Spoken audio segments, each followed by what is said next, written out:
Let's start by defining clawbacks.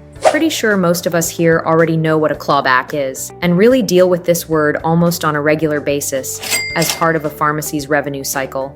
And we don't want clawbacks. Typically, when we receive a clawback, it is coming from an audit, and they would like to do a retroactive reimbursement because for some reason we have not passed a PBM audit. But a clawback, it just literally means a retroactive reimbursement reduction, often initiated by third-party payers or PBM. And this happens when after you've received a payment for a prescription or service, the payer may come back and adjust the amount you were reimbursed, reducing the cost. Reductions can hurt your cash flow and profitability, and at the end of the day, it really hurts your margins and your bottom line. So what you see on the screen, I hope everyone is familiar with this diagram. You will see colors here. You will see the players in the pharmacy industry and where the flow of funds is. Funds are going to or coming from. So in terms of clawbacks and revenue cycle, as a pharmacy, we of course shell out money to purchase drugs from our wholesaler. This could be Cardinal, this could be McKesson, Amerisource, Bergen, and all those other independent wholesalers. Our topic for today is just the clawback part of the revenue cycle. So pharmacy as well, of course, will submit claims because we are part of being part of a network for a PBM. That means we submit claims to the PBM. If we submit claims today, sometimes it takes them 30 days, up to 60 days, to reimburse us for the service that we have provided for their members. So right here, as you can see, there's a green arrow pointing from the PBM to the pharmacy for the reimbursement. And most of the time, the network agreements that you have or the contracts that you have with PBM would inform you how much you're going to get for the services that you have rendered for their members. So typically, it's AWP plus a discounted percent plus any dispensing fee that they might approve. And then, of course, out-of-pocket cost of the patient. That's what you are going to get for the services that you have or for the medications that you have to spend to your patients. Now, even if they have reimbursed you this amount, they could later come back and tell you, hey, we might have, if we've reimbursed you incorrectly, we are going to co-opt those amounts. Or sometimes PBM could send you a letter saying, we are going to audit your claims. We are going to conduct claims reviews to see if you're submitting the claims correctly. And also, part of that is tell you they would like to see if you are FWA compliant, are your purchases and your dispensing. What I meant to say is, they would go in and ask you about your purchasing history. They might want to say, we want a balance. We want to see if your purchasing and your dispensing numbers match. In the event that they do not, and one of our videos, we will discuss about audited compliance and how we're able to help one pharmacy and protect them from a very big clawback claim. That's in a separate video, but for this video right here, we will find other ways that we can protect your pharmacies from these clawbacks. So as you can see in this diagram, part of your revenue cycle is that you release funds to your wholesaler because you need to buy the inventory to fulfill the prescriptions that you're supposed to fill for your patients. So you release the money. But on the other side of the equation right here, the PBM may not have paid you yet because again, as I've mentioned, it takes approximately a maximum 60 days to reimburse you for the services that you have already rendered. So it's always money up the door, then you're waiting for the money to come back. So clawbacks would definitely hurt your margin if you don't protect your pharmacy. Now, how do we address? To address clawbacks, the first thing you need to do is understand your contracts. When you join a PBM or a third-party payer, when you want to be part of their network, you are sent the provider manual. You are sent the contract telling you what to do. The do's and don'ts of being part of their network. To address clawbacks, the first thing you need to do is understand your contracts. When you first join or when you first enroll to be part of a network, let's say it's with Optum or with CVS, you are then sent by their credentialing team the provider manual and your contracts, and then in that contract, you will see how much you're going to be reimbursed. With the challenge there is that these PBM, they have different reimbursement rates. The challenge there as well is they have different provider manuals, so you have to carefully review the terms laid out by third-party payers. Make sure that you know the specifics of how reimbursements are handled and when clawbacks can be imposed. Next, it's essential to maintaining meticulous records, document all your transactions, pricing, and communications with third-party payers to protect yourself against clawbacks. So as I mentioned, this is discussed in a separate video about how we deal with all of these audits and inventory reconciliation requests from the PBM. We will discuss as well how you can be better prepared so that in the event that they do audit your pharmacy, you are prepared and you're not going to be worried about fallback. Lastly, negotiation is key when possible. Negotiate your contracts to limit fallback scenarios and ensure better reimbursement rates. But how often is that really successful? Especially if you're a small pharmacy and you're dealing with a giant like Optum or CVS. One thing that you can do to improve your reimbursement rate is, of course, improving your star rating. And that is also discussed in a separate video on how you can increase your star rating and you will get higher reimbursement rates. That would also make sure that you are one of their preferred pharmacies, even if you're not really part of the Optimum umbrella of companies. So let's understand how clawback works. Clawbacks can happen for various reasons. The most common mechanisms include reimbursement adjustments. Third-party payers may adjust reimbursement after the fact, especially if the initial payment was overestimated. Second way it could happen is pricing error. If your pricing was inaccurate, this can trigger clawbacks. Be sure your billing systems are accurate and up to date with payer requirements. But with all of the experience that we've had helping pharmacies, most of the time, let's say 90% of the time, the reason why there is a clawback is really because of an audit. Pricing errors, we rarely see this. Reimbursement adjustments, we do. Understanding clawback mechanisms. Clawbacks can happen for various reasons. The most common mechanisms include reimbursement adjustments, where third-party payers may adjust reimbursement after the fact. So let's say you've already received the reimbursement today. You've received a direct deposit from Optum or CVS. Then later on, probably on the next payment, you will see on the remittance advice that they have adjusted your reimbursement. So maybe, because when the initial payment was overestimated, so on the next check, they would issue a callback. Another common mechanism is pricing error. So if your pricing was inaccurate, this can trigger callbacks. Be sure your billing systems are accurate and up to date with payer requirements. So this touches on the point earlier, where you have to review the contracts that you have signed up when you initially joined to be part of their network. Now, most of the time though, and I would say 90% of the time from the pharmacies that we have helped, the clawbacks are really coming from audits. 90% of the time a pharmacy can get charged for a clawback is when they don't pass an audit. As I've mentioned, audit and compliance, that's touched on a separate video. So we'll touch on how we can solve or create plans on how to mitigate clawback risks based on reimbursement adjustments and pricing errors. So first, let's talk about reviewing your reimbursement rates. Another that's one defense against clawbacks is to regularly review your reimbursement rates. Why is this so important? Payers frequently update their reimbursement policies, which may leave your pricing outdated. So regular audits of your reimbursement rates and payer contracts help ensure that you are not being underpaid and that clawbacks don't cut you off guard. Staying current with great changes can help protect your margins and maintain your cash flow. Now we will have to ask you, are you reviewing your reimbursement rates frequently or you don't care at all? Because when you do your analytics, when you review, and I can show you one of the analytics we've done with this pharmacy that we have helped in Oregon. As you can see the reimbursement rate here for several third parties, some insurances, okay, a lot, some of them don't. For example, this pharmacy in California that we have helped, this is the reimbursement rate as well. Now, if you do review your reimbursement rate frequently, let's say on a monthly basis, even quarterly, then you'll see and you'll realize over time and you're not caught off guard. You can also plan your strategies based on which third-party payer reimburses you better. So that's one way of how you can ensure that, you're always on top of your business. Which insurance or PBM are paying you more? Let's say, for example, your usual and customary right now is AWP plus 20%, but you didn't know that the PBM has updated their reimbursement policy.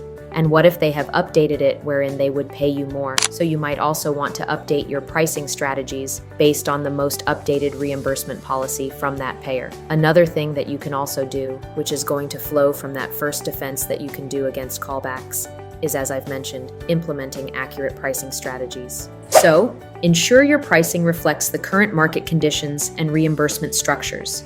Update your pricing models regularly to accommodate changes in drug costs, service rates, and insurance requirements, and be proactive by performing routine audits to to catch pricing errors early. Now, in a busy pharmacy, sometimes, especially if it's owned by a small business owner, it's a mom and pop pharmacy or a retail pharmacy, it's a community pharmacy, sometimes you don't really have time to do all of the analytics. Or if you're a pharmacist owner as well, most of the time you're concerned about cash flow, you're concerned about making sure that you have enough money to purchase your inventory, all of that stuff. But looking at all of these could really help you mitigate clawback risks. In summary, clawbacks are a common challenge, but by understanding how they work, maintaining accurate pricing, and regularly reviewing your reimbursement rates, you can protect your business margins. If you need help reviewing your contracts, if you need to help reviewing your reimbursement rates, and all of the business analytics that comes with operating a pharmacy, we can definitely help you with that. Just send in your inquiries. If you want to book a consultation, we can help you if you want to know more about this process. What happens next if you are experiencing that clawback? So say, for example, PBM just really loved whatever you're doing, and here you are now under a clawback. What usually happens is that they look at usually the high dollar item, your brand prescriptions. We know that they don't want to pay, so here they are, again, sending you this letter, a very scary letter or fax, whatever the way they can get a hold of you. And so in this letter, they're going to put you in really great scrutiny. So how are we going to now prepare, let's say they really have the clawback, right? Now we've noticed that your pharmacy, your staff inadvertently put wrong day supply and the insurance paid for it. And we are looking at a $10,000 clawback, right? So we discussed that typically, oftentimes, some of these PBM, they're evil. That your patient has already taken that expensive medication, let's say, an HIV medication. Let's just say Descovy is a drug that's being audited, and your technician inadvertently put a wrong day supply, right? So this is just a huge example so you guys can understand just for the sake of this video. Now, let's say you filled that prescription with the 5 refills. So now that's $2,000 per claim, and you're now out of $10,000. So what are you going to do, and how are you going to recoup that moving forward? And at this point, I'm going to assume that you haven't really had a chance to really bulletproof your business. How are we going to not then earn that $10,000 back that now you're out of your business? That's not really good. So what we're going to do is some of the things that we've also noticed is some of the pharmacies that I have reviewed, usually before we acquire a pharmacy, we look at hundreds of pharmacies and look at their financials and P&L. And oftentimes, some of the pharmacy owners that are ready to sell is because they are in the red, and you can't continue being in the red. And usually what I've seen, and that's why hopefully if you're watching this, is you're just either starting a pharmacy or you're in a pharmacy business, you wanted to improve your bottom line. So what we have seen is that most pharmacy owners who have done a great job all these years, and you have a staff that just is so careless, you have no time to see everything else that they're doing at any given day. So what happens to you is you are now out of $10,000. But what you don't realize is that it's not just that one claim.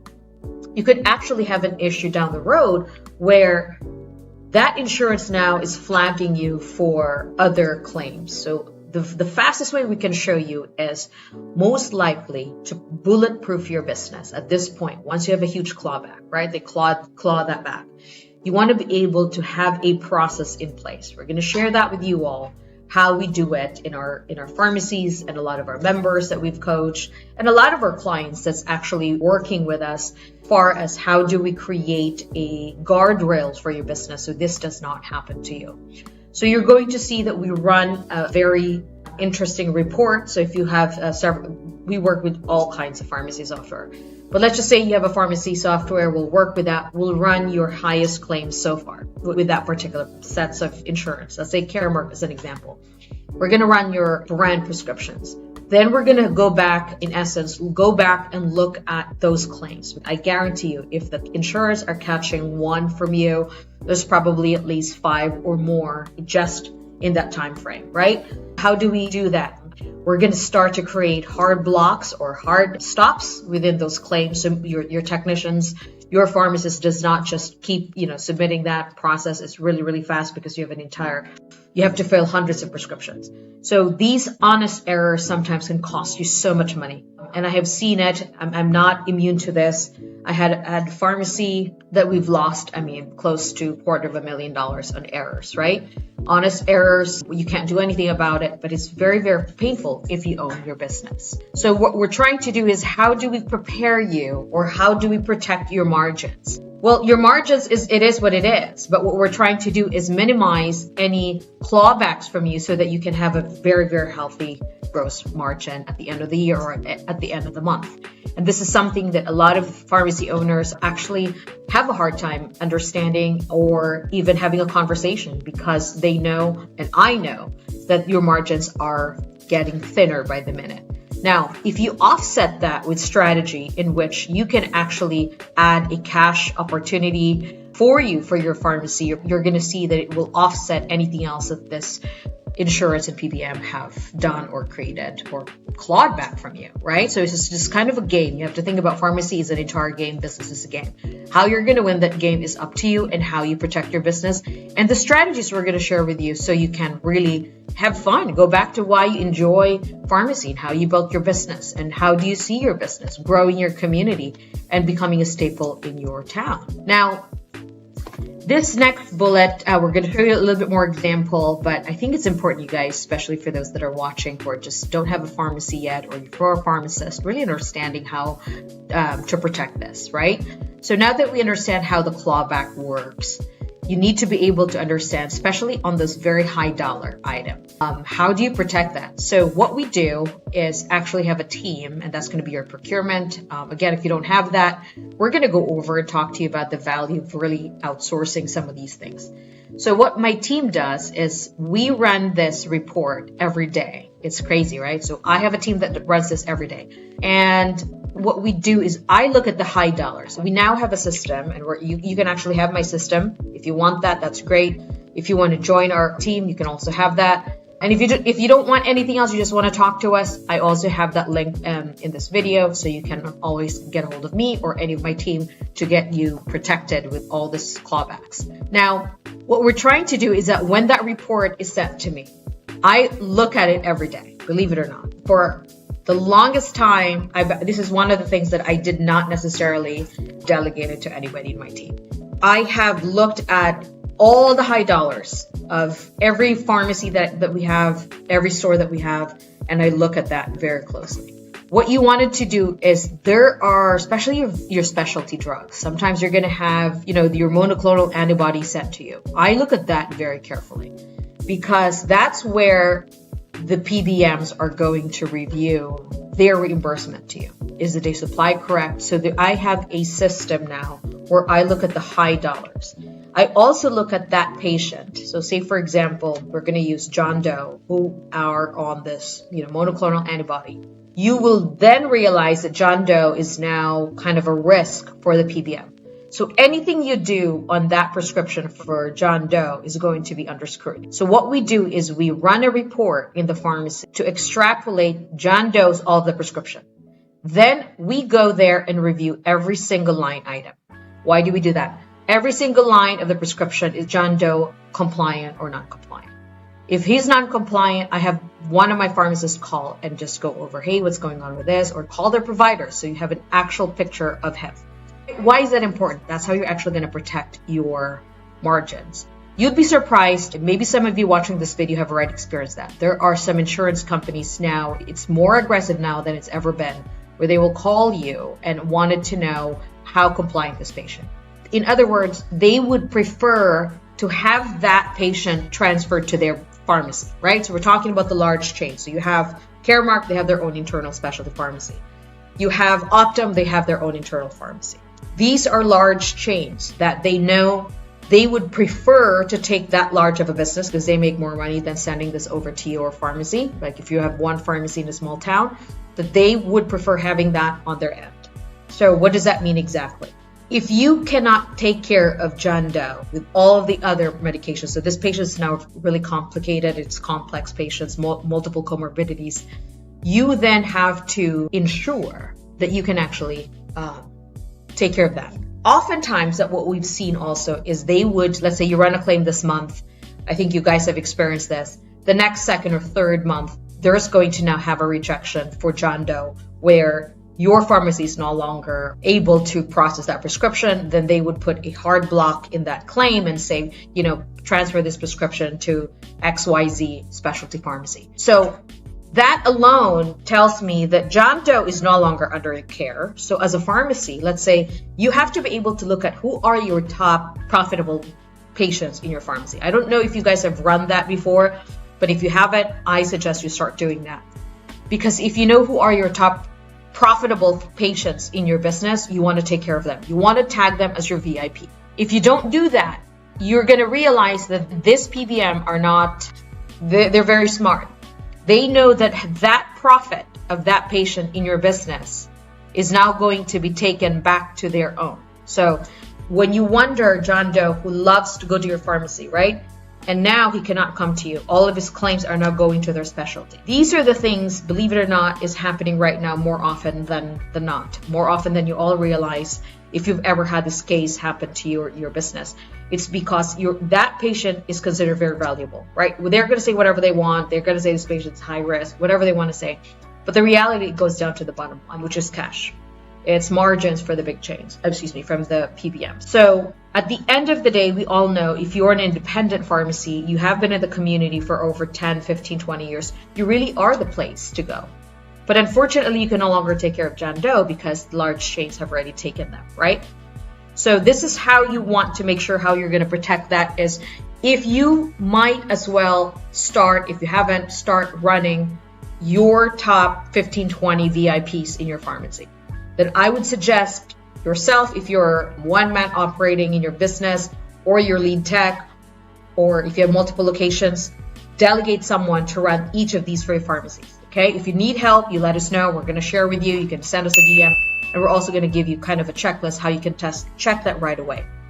The second step you wanted to do is make sure that you're actually having a check-in with that patient. When was the last time you guys have a conversation and thank them for doing business with you? Because you don't want to lose that patient. You would be surprised by the amount of revenue that patient is bringing to your business if you actually just look, right? So you wanted to go back and look at that particular, just a simple KPI. Who are your VIPs? These people oftentimes are the least that you expect that are bringing so much revenue to your business. So we're going to go over and give you examples on that. And so when this happens, when you are asked now for a huge clawback, remember $10,000 in a pharmacy that's making $3 million a year could be a lot because your net profit is getting thinner and thinner and thinner. But when you take another 10,000, that could be very significant, and you can't necessarily reinvest that money back to your business. So I really want you guys to start thinking very differently. Despite we have all these large giants around you, you can still run a very, very successful, very, very profitable business if you look at simple metrics, simple things to actually help you to really navigate through. I think the old school way of thinking is the more script volume you have, the more money you're making. It's not always true. It's not always true. Unless you are running a cash business and your profit margins is like 46% or 340B, that you're very profitable with that, then that would be a different story. But if you're looking at a PBM, that entire reimbursement model is already changed and being controlled by them. You have to make sure that you know how to play their game. It's not your game, it's going to be their game. So if you know how to play that game, I think you can outperform a lot of these, and you're going to be very happy, I promise you. Now, for this particular example, having you to understand how it works and how it's going to affect you. And again, we went over how the audit findings, right? So we are going to give you some checklist for your pharmacy right now. We're just going to give you very watered down, right?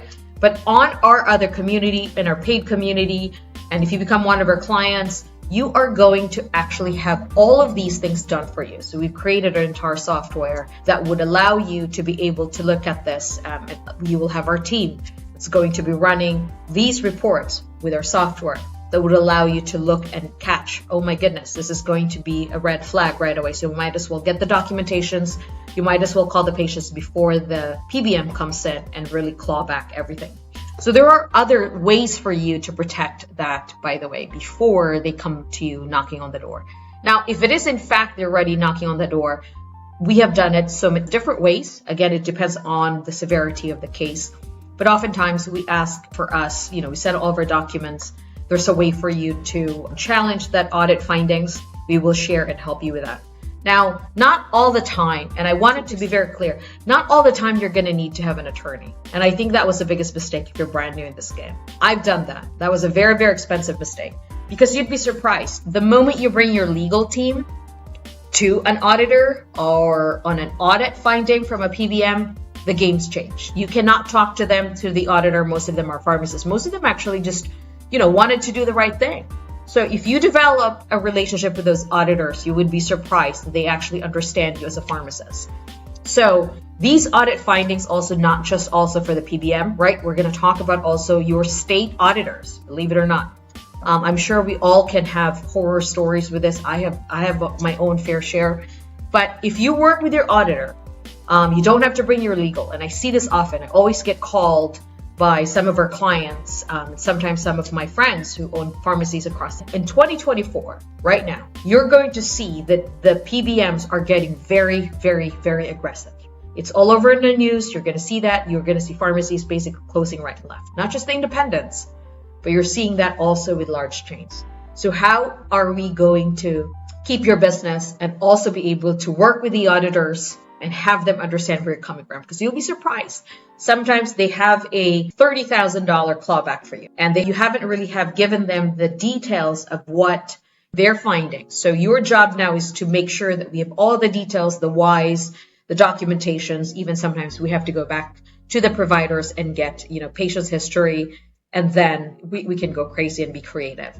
But we have been able to fight, and then most of the time, it won't be 30,000. You probably lose like $4,000, right? So that $4,000 is a very expensive lesson. Then after that, you wanted to make sure that you start to bulletproof your business so that these things does not happen to you. And if it does, you're always ready. So we're going to share some of what we're doing and some of our free forms that you can start bulletproofing your pharmacy right now. Okay. And the other thing also is we want to make sure that your pricing strategy is correct, because oftentimes you would be surprised that sometimes how you put the pricing there and whatever is submitted to the insurance is really, really outrageous, right? The number can really trigger, and then you'll see sometimes that they just put a hard block there.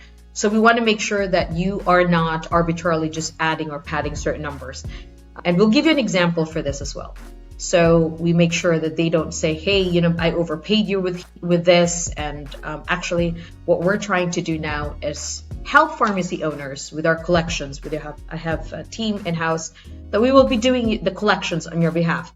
And we'll show you that in great detail as far as having your monthly aging AR. I don't know if you guys have seen your aging AR. If you haven't, I am telling you, please go back and take a look at that. You're going to be surprised. More often than not, you're going to see that the PBMs probably haven't paid you for some of the claims that you've already completed. So we want to make sure that you are very, very much in tune of that as well. Okay. So in our next video, I am going to go over much more as far as protecting and getting ready for your audit.